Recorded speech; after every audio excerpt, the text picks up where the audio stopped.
Tim pemenangan Dul Musrid dan Al Hidayat Bancin di Kecamatan Singkil Utara, Mansuri, resmi ditunjuk sebagai ketua. Dalam suasana yang penuh semangat dan optimisme, hari ini Kecamatan Singkil Utara menjadi saksi dari rapat akbar yang digelar oleh tim pemenangan Dul Musrid dan Al Hidayat Bancin.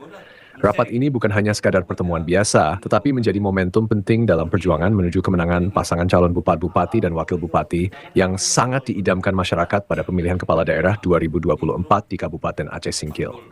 Puluhan tokoh masyarakat, simpatisan, serta relawan dari berbagai penjuru Kecamatan Singkil Utara berkumpul dengan satu tujuan yang jelas, mengukuhkan komitmen untuk memenangkan Dul Musrid dan Al Hidayat Bancin.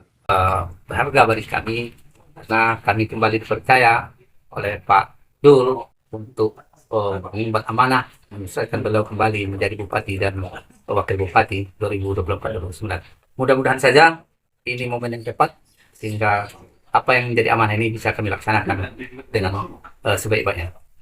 Sangat bergembira dan sangat semangat ini bahwa ternyata banyak yang menyayangi dan mengasihi mana perjuangan kami ini.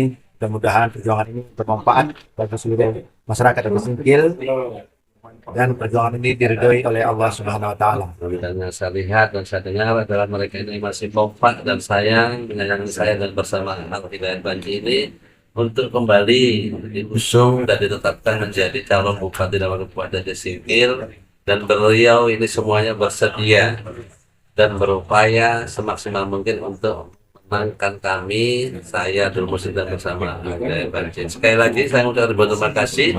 Semoga kalian semua tetap sehat walafiat, tetap bisa berjuang kompak bersatu menuju kemenangan kita bersama. Untuk media Singkil Video, Muhammad Studi melaporkan.